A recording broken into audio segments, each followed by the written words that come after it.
You think you chose this video. A thumbnail appeared, a thought formed. Fine, convince me. Then your finger clicked. But before that click came curiosity. Before curiosity came personality. Before personality came genes, childhood, memories, mood, and a brain you never designed. Trace the chain backward and something disturbing happens. You disappear. Determinism says you didn't begin this choice, the universe did, and the person trying to disagree may be part of the machine. What is determinism? First, determinism does not mean everything happens for a reason in the motivational poster sense. It means that if the complete state of the universe and the laws of nature were fixed, then what happens next would also be fixed. One past, one possible future, every event caused by the conditions before it, including the electrical activity inside your skull. Imagine an endless line of dominoes. Except one domino has a brain, pays taxes, and keeps insisting it fell over independently. That domino is us. So let's start with the smallest threat to your freedom and keep going until there's nowhere left to hide. Level 1. Your choices are backed by your reasoning. Picture a painfully ordinary decision. Coffee or tea? You choose coffee because you like the taste, need caffeine, smelled it brewing, or associate tea with being sick. Maybe you choose tea because someone told you that you always choose coffee. That still has a reason, spite? Whatever you pick, the choice doesn't appear from empty space. It follows from your beliefs, desires, memories, and current situation. And that seems fine. A choice without reasons wouldn't feel more free. It would feel like your arm suddenly ordering soup. But now, ask the dangerous question. Did you choose the reasons that made the choice? Level 2. You don't choose what your preference is. Try this right now. Choose to genuinely prefer physical pain over comfort. Not tolerate pain for a goal. Not pretend to enjoy it. Actually flip the preference. You can't simply command a new desire into existence. You discover what you want and then decide how to respond to it. You can choose the salad instead of the burger, but only because another desire wins. Health, discipline, avoiding regret. Competing wants enter a tiny courtroom in your head, and the strongest lawyer gets your body. Even changing your desires requires an earlier desire to change them. You meditate because you want peace. Go to therapy because you want relief. Practice guitar because you want to improve, or because you want people to think you can play guitar, which is still technically motivation. You can do what you want. The problem is that you didn't choose what you want. Level 3, you didn't choose the person you are. Maybe your defense is, fine, I didn't choose each desire, but they're still mine. They come from my personality. Incorrect. Where did that come from? You didn't select your genes, parents, birthplace, childhood fears, first language, teachers, or the people who made you feel small. Research on personality finds influence from both heredity and environment. Not a simple 50-50 recipe, and definitely not a personality horoscope written in DNA, but enough to make the central point uncomfortable. The raw material of you arrived before you could approve it. And then life kept editing. A compliment made you confident. A humiliation made you cautious. A friend introduced the music that became your identity.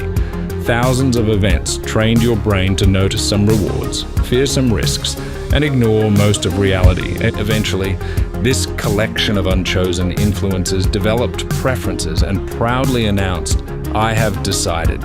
That's like a character in a book taking credit for the author's childhood. Level 4. Your brain may move first. This is where people usually bring in neuroscience and immediately become far too confident. In Benjamin Libet's famous experiments, participants made a simple, spontaneous movement while watching a clock. Brain activity associated with preparing the movement began several hundred milliseconds before they reported consciously intending to move. Later, brain scanning studies found patterns that predicted whether someone would press a left or right button several seconds before the person reported deciding. It sounded like scientists watched the brain choose, then watched consciousness receive the press release. But be careful. These studies involved arbitrary movements. Press whenever, pick left or right. Not choosing a career, ending a relationship, or deciding whether to donate money. The predictions were also far from perfect, and more recent work has challenged the dramatic interpretation.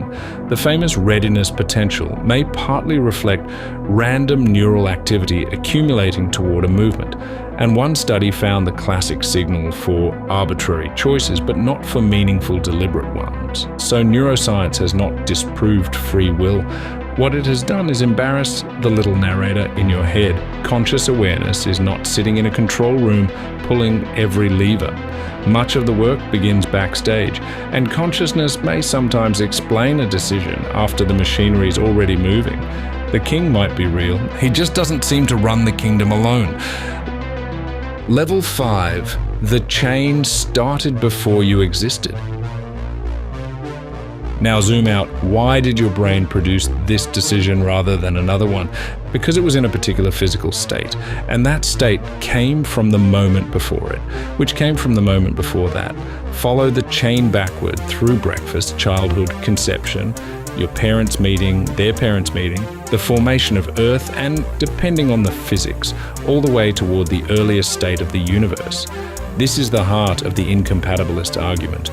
You control neither the distant past nor the laws of nature. If they completely determine what you do now, how could it be ultimately up to you? Under that picture, you clicking this video wasn't a fresh opening in reality. It was the latest frame of a movie already forced by every frame before it.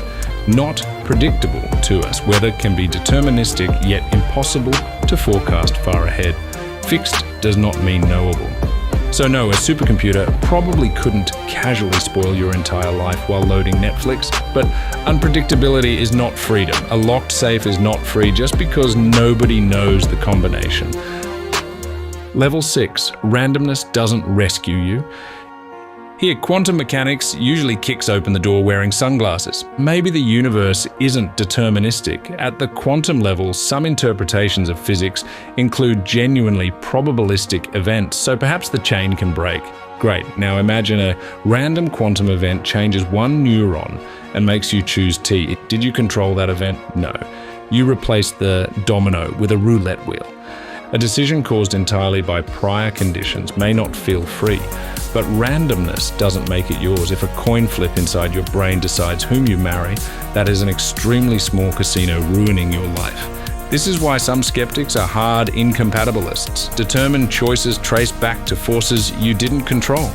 Random choices trace back to chance you didn't control. Either way, where exactly do you enter as the ultimate author? Level 7. You have no ultimate control. And this is the bottom level. To be completely responsible for what you do, you would need to be responsible for the kind of person who made the decision. But to choose the kind of person you are, you would already need a personality with values and reasons for choosing that personality. Then who chose that earlier you? You would need another you before the first you, and another before that. An infinite line of tiny managers demanding to speak with the previous manager. Your character begins with conditions you did not create. So the strongest skeptical conclusion is not merely that your choices have causes, it's that you are one of the causes. You are not a ghost pushed around by your brain. You are the brain, body, memories, habits, relationships, and reasoning doing the pushing, but you did not create that system from nothing. You make choices. You may just not be the ultimate maker of the chooser. There may still be hope. Now, before you spend the rest of your day bed-rotting and doom-scrolling, let's look at 3 important escape routes. First, determinism is not fatalism. Fatalism says the outcome happens no matter what you do. Determinism says the outcome happens partly because of what you do. Studying can cause you to pass. Therapy can change your reactions. Watching a poorly drawn video about free will can alter what you think tomorrow. Your deliberation matters. It is one of the dominoes. Second, most philosophers in a major 2020 survey lean toward compatibilism, the view that free will can exist even if determinism is true.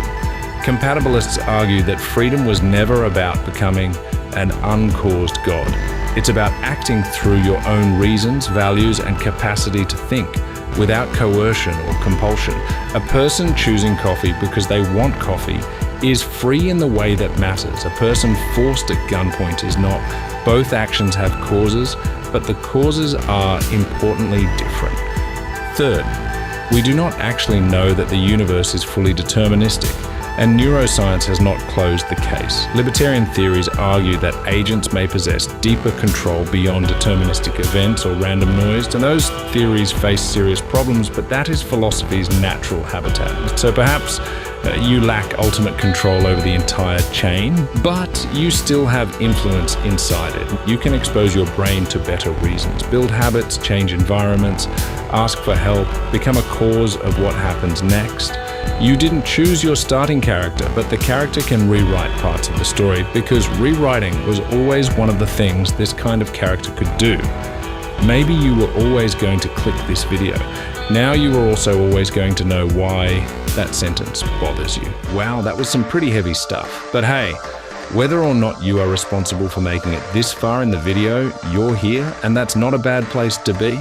Are you convinced by the argument determinism makes, or do you believe you have free will? If you decide to click the like button, is that your own choice, or were you always going to do it? Maybe we should find out. Let me know if you like this style of philosophical content in the comment section below. I'm always looking for new topics to cover. You can also look right here to check out another video of mine. YouTube's algorithm thinks you'll like it, so why not let it make the decision for you? As always, I'm down under explanations, and I'll see you around like a whistle.